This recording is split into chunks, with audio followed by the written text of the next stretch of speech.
MVD. And myself, actually, he told me this too. He respects us as like really good players, people to learn from, people that he wants to be like. And I would say that MVD has a dominant record against Dakpo. I know a long time ago when they would regularly play, this is back when Dakpo was actually picking up Game & Watch for matchups like Snake and Ness. But since then, he's committed fully to the Diddy Kong, and I haven't seen these two play since the Blast Zone days. And that venue, Press Start, is closed down now, so it's been a minute. So this could be quite a treat to watch. This is going to be a 3 out of 5 semis match, and Dakpo is off to an early start here. Game 1, Town and City. There's one thing that MVD told me, it's that he likes when people batter and bruise him to start things off. It really, just like Dakpo, gets him in that zone, gets him focused on his goal of destruction. But speaking of goal of destruction, Dakpo going crazy here in the opening minute. Yeah, Dakpo has a ton of momentum going into this game 1 here. And I also believe that MVD could be having much of a cold start. But also he's doing things that I noticed he was doing against players like Juice that aren't necessarily working here, like running up, doing the down airs, like kind of going for these extremely risky reads. Dakpo is just playing a very countery kind of play style to it. That dash attack actually killing. Maybe some sus DI on the side of Dakpo. Yeah, possibly just not expecting it to have enough knockback, but yeah, that's a big-bodied boy behind that tumble, and he's going to take the monkey off the map. I like that, just throwing him away from the grenade. It looks like he tried to grab it. Not going to happen, though. He has MVD in the air. Does he complete the juggle? Nope. MVD finds his landing, runs away, just straight books it to the banana. All right, and Dakpo is someone that I would trust with item play. He's tossing the grenades out of there. The grenades are pretty much, they've been a non-factor thus far. I like that MVD is finding his air dodges back to the ground. He saw the C4. I saw the instant air dodge. Smart stuff. Gets the down air to reverse aerial rush back air. Cute stuff. Type of stuff that you need to have ready when you want to dethrone. No air dodge. Somebody as royalty in the Smash community as MVD, you gotta have those RARs ready to go. You have to have the killer instinct to start to take stocks, and when you get a lead, not squander it. And that's exactly what we're seeing Dakpo do here. Yeah, honestly, this is some insane gameplay right here. I mean, I wouldn't be surprised if Dakpo studied up so much against MVD. Like we talked about earlier, there is a ton of content of MVD out there to study and to get yourself familiar with. And Dakpo, being the lab rat that he is, probably takes full advantage of that. And you can kind of see that coming into play right here. I like how Dakpo is one of the few people in Vegas who actually throw the nades back at Snake. Right? You would think that's a no-brainer, but hardly anyone does that. Yeah, and I'm curious. There are a lot of Snake players in Texas too. I'm not sure how. When did Dakpo come to Vegas? Oh man, and I would say at some point in 2019, back when he was like a Pichu main as well. Oh wow, he used to co-main Diddy Pichu. Right before COVID. No, it was like early 2019, I believe. Okay. Yeah, earlier in the year. Well, yeah, there's definitely like a lot of Snake players out there in Texas. You know, and the cool thing about Snake is like no matter how many VODs you watch, it's just such a creative character. You can really bend and mix up your little things that you like to go to very slightly, you know, little variations of what you like to do depending on who you're playing and depending on how they're responding to what you're putting out. So Snake, one of those characters that you can solve any puzzle with. It seems like he has the tools that are needed. Will he be able to get behind this tricky little monkey right now, though? We'll see. Both of them are playing so safe, so careful. You can see that MVD is just trying to get some sort of map control here. And one thing I got to give to Dakpo is that he is so good at being able to switch up his internal metronome and just play a completely patient game. No hesitation at all. Won't try to rush you. We saw him against Sonics where he was just standing there in the neutral, unfazed by anything at all. He's not afraid to let things go to time if they end up going there. But right now, MVD just trying to find whatever he can. Dakpo slowly inching his way into the zone, though. Grenade, that's a lot of percent. MVD's B reversal movement is so clean. Like, that's not the easiest little input to just do back to back to back to back, the way he can have it be so seamless. But that is it's second nature for him at this point. He does the time put onto the character being shown to full effect. And he is really trying to play safe with this last hit situation he's got himself in. Yep, and sometimes that's what you need. Dakpo slowing things way down. Tried to challenge MVD in the air-to-air. Dakpo slowly, he slowly pushes his way forward when the opportunity is correct, and that's it. Wow. He ends up catching MVD pulling a nade and some sort of end lag, finds the opportunity, lands, gets a banana throw to a flawless turnaround up tilt. Great stuff, great eye, great punish from Dakpo, taking game one. The grenade might come out at frame 1, but there's a lot of frames that come after that. You're pulling pins, you're getting your little snake stance ready when he's holding that thing, looking stiff like Gumby, and going to be an opportunity here for him to do his very common counter pick. He goes to the Destati on the track. He brings us the Hollow Bastion, and he gives us a little bit of a nostalgia trip here with the Kingdom Hearts vibe. Absolutely. I actually like this counter pick for MVD because you have that long platform in the middle, and that's all C4 territory, baby. All C4 territory. Already starting things off with it on the platform. And you can even get underneath people with the up tilt there, right there, center stage. You can do a lot of cheeky little tech reads when you have people in those situations on the platform. Yeah.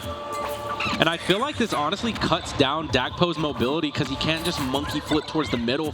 He has to either choose landing on the platform or on the stage itself. Another interesting thing about this is, you know, Diddy is one of MVD's other characters. You know, at the end of the day, that's part of the namesake. Like, this guy really knows how Diddy Kong operates. So it's really on MVD to lose this match as opposed to Dakpo win it. He knows exactly what Dakpo wants to do. He has very good knowledge about all the opportunities that a Diddy Kong can really take hold of. Will he be able to deny them? Oh, no. An unfortunate misplay there from Dakpo. MVD is going to take the first stock here in this game too. And right now, MVD is playing a very solid defense. I really think that this middle platform right here is definitely making a big difference. Dakpo still getting hit by that C4 as well. Yeah, he played a little bit around the C4, trying to tempt MVD to press it early. Oh, nice. Wow, he actually caught him. Yeah, no, Dakpo has been getting hit by a lot of explosives this game. We weren't seeing that a whole lot game one, but something switched up. I feel like it could also be just like the intimidation of having to play against a snake a stock behind is, you know, some pretty scary stuff. What the? MVD dropping the grenade and then dashing behind him, trying to get a down tilt. MVD really wants to roll behind him. I think he tried like twice. Let me get that back throw or something, man. Come on, man. What? Up B? All right. I got these cheeseburgers, man. And the up B barrels is going to do it. Good stuff. Good awareness from Dakpo. Catching on to that right there. And really, MVD didn't have a whole lot of options to make it back. Yeah, that Cypher is getting abused. long startup time, and you're very much a slow-moving turtle in a hare's race out here. Yeah. Oh, wow. Monkey flip kick to monkey flip grab and another one. These are actually doing pretty good, bringing things back here. I like how MVD is mixing up air dodging and not air dodging, though. And just like that, we're back to an even game and another monkey flip. That happened off screen, like in the magnifier. Having ourselves a little bit of a monkey flipping time. Oh, my God. This could honestly be anyone's stock here. Interesting little mortar there on the shield of Dakpo. Oh my God, what an option. I like that FGC nod that Dakpo gave, just kind of showing you like, damn, I respect it. Very good option from MVD. Good stuff. We got Dakpo retaliating right back with an up smash. All right. Speaking of roll behind, Dakpo gonna get exactly where MVD's been aiming all night. Yeah, just get behind him some kind of way. And this is where you don't want to be if you're MVD on the receiving end of being underneath that platform, because Dakpo will extend his combos to 100%. Yeah, those down airs just looking so brutal as they hit on this soldier. going to be MVD trying to get a C4 to pop off, but it's Dakpo that's actually getting great approach. The monkey flips from Dakpo have also been immaculate. He's pretty much just been landing them whenever he needs to, and he actually caught MVD trying to explode the C4, but he canceled the animation with the monkey flip. And right now you're seeing that safe neutral. No follow-up off the side of MVD right there, so Dakpo not going to get punished too hard. But we do avoid that C4. Grenades getting thrown. Nikita is being summoned in the final stock for both of our fighters here in game 2. MVD needing to craft something up. That dash attack there almost grabbing the life. Oh, but whoa! spaghetti fingers going down here. And what a grenade! It's as if MVD knew that that was the correct option, but also Dakpo Fall asleep on the C4. Yeah, that wasn't even a detonation. That was just the timer naturally running down. Dakpo was not ready for it. Yeah, and I don't think MVD was, praying for that to happen. No, MVD knew. MVD always keeps it in the back of his head. He told me about that. Yeah, he always keeps in the back of his head that he pays attention to that timer. I'm sure when Dakpo was on that C4, he was just counting down to boom. No, he definitely told me, he's like, I think it's like 27 seconds. What, how many seconds? I don't know. It's quite a while of time, but yeah, he told me he knows exactly the point 20 or whatever it is exactly down to a T, and he does every time he put down. Look at that top right of the screen and figure out where that thing is going to detonate from there. So yeah, great job, MVD. Definitely a lot of tools to keep track of, but I mean, MVD has been playing this character for years. Yes, like years. So it's all second nature, you know. It comes naturally at this point. Man, never had a character crisis in his life. True. I mean, Smash 4, they kind of took Snake out, but at least he lived up to his namesake, you know? Said, I'm here and I'm gone. I'm Metal Gear. Yeah, he picked up Diddy. But right now, he's fighting against the Diddy of Las Vegas, Nevada. Whoa, what a read. This is starting off pretty grim for Dakpo. Oh, wow. We're just going to go ahead. I like how Dakpo instantly does the barrels as well. He doesn't even bother monkey flipping, because if he does, he's going to get hit by the Nikita. And that's 0 to death, untouched, unscathed for MVD, but this is the response to come out from Dakpo. He's going to be wall jumping and slapping around, trying to get a little bit of ground made up, but it's a whole stock he has to find. Yep, so now we're just going to be on this platform here. Try to play the corners, but I mean, Dakpo playing a little unsafe, a little schmixed here. Probably getting hit by more grenades than he would like to. Oh. Wow, and not keeping in mind where the C4 is either. MVD getting a lot of damage from the explosions, and again, Dakpo maybe feeling a little frustrated. Dakpo starting to eat all of the explosions that we saw him evading so perfectly before, whereas, that stuff really does matter. It's not just chip damage when it comes to MVD. It's all a stepping stone to how he's finally going to get you taken off of the map. He's not just going to get a little bit of damage and not know how to take care of business. He knows exactly what percentage threshold he's getting you to and what options he has from there to finally take your stock. So going in to see Dakpo being a bit more happy with the feet, getting a little bit of dancey on the tango, and making sure that MVD is denied all of this chip damage that is just accumulating so quickly. That was an interesting option there. Whoa, what a forward air. Meteor smashes Dakpo right back down, but yeah, I feel like this game may have been doomed from the start. Dakpo ended up losing that early stock, and MVD is one of those players that's really good at solidifying a lead. He rarely drops it. On top of it, he's also a pretty clutch player, and still he's doing so much damage. Already having Dakpo at 140 in the C4.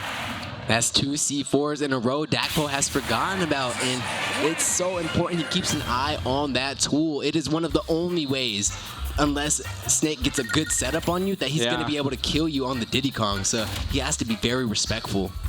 Yeah, it's just like minor things like that that you're going to have to touch up on going into this game 4 here. Just because, that's not how you want to play the matchup. You don't want to play it just constantly getting beat up by bombs, grenades, not being able to get in, and then at the end of it, all your percents racked up from explosions that the C4 is just going to take you out. Well, it's looking like the Guilty Gear is over there taking a trip up to the hype tunnel. Might have finished up their bracket. So shout out to the big winner of that Guilty Gear side of things tonight at the Knockdown. But we're still here coming to you live, getting through this winner side of the bracket here of the Smash Bros. Ultimate side of things. MVD up 2-1 on T-Lock Dakpo. Going to be at Final Destination for possibly Dakpo's last game on winner's side if he's not able to figure out how to get behind Snake's explosions and MVD's big brain plays. Yeah, we'll see, because the game before this one was not looking too good for Dakpo, and you know that MVD's feeling confident when he's just going to run up on you and try to stick you with the C4. He may be in Dakpo's head just a little bit here. You know how sticky you get. Yeah, it'd be like that, and right now, 92% to Dakpo's name. He has to play this corner here. I like MVD's movement, just trying to position himself where Dakpo's going to be. Nice monkey flip there, just getting some sort of damage. Dakpo actually could come up large right here, but he ends up accidentally burning his second jump. Oh, no up tilt for MVD. He's looking for it. Look at the down tilt pressure. He make it clap, clap, clap, and he's not even a Wario. He don't need to be under you to make it happen. He's just sitting base value, getting these claps to pay off. But there's that up tilt. Foe said MVD wanted it, and MVD finds it. And you could see that was a bit of a misplay from Dakpo, because he just kind of shook his head. He was like, man. And it happens sometimes. Ooh. Love that. Oh Love my that. God, That's what 70%. A combo extension. 5 hits, 70%. Okay. And I like how Dakpo was wise to that setup right there. MVD was trying to lure him in with the F smash, but Dakpo said, nope. Gonna get that monkey kick. Oh my. Wow. These down smashes have been crazy from MVD today. Like, he's setting people up and knowing exactly when they want to drop shield as well. MVD's doing a really interesting thing where he was actually playing on top of his C4. I don't know if it was for the art of misdirection there, but jeez. How about you just forget about this little just hiding it. All right, but Dakpo is currently on his tournament stock, so he's going to have to fight the good fight for this one. Does he get red? Yeah, he gets stuck by the C4. And it is still currently on him. Yeah, I think that the best option there is just, move as much as possible. Every movement has a percent chance for that C4 to fall off. So, just standing still or rolling, very minimal inputs that you're doing. It's going to be off every input that happens that you're able to get that C4 off you. So, spam some movement. You just have to be very careful not to panic, because if you get caught in end lag, you're going to get punished. But that is a solid 3-1 from MVD. Just in so much control. Like, ever since that game one, he was just in so much control moving forward. Yeah, was really able to get his pieces of the pie exactly where he wanted them and just really do the chip damage with those explosives, which the first game, Dakpo was able to evade so perfectly. Yep. Once those started hitting, though, once MVD got in his bag and starts cooking, getting 75% touches, it's spelling some imminent defeat for whoever he's going against. Absolutely, and MVD is going to move on to winners finals. Yeah, versus Ven. Oh, but before that, let's toss it to some highlights. Yeah, it's a highlightable game. I mean, we got two of the most studded stars in the building, talking about wins on wins against some of the best people that ever touched this game, and Dakpo was doing some amazing stuff here on Town and City. I'm honestly surprised that back air hit. Dakpo was like so underneath him, but I love that edge guard. Like, the game one was very dominant, but again, as I said, it just felt like something was off about MVD. Like, he was starting off a little slow, but he was able to, adapt and bring things back. And ultimately, man, so many stocks were taken by that C4. Yeah,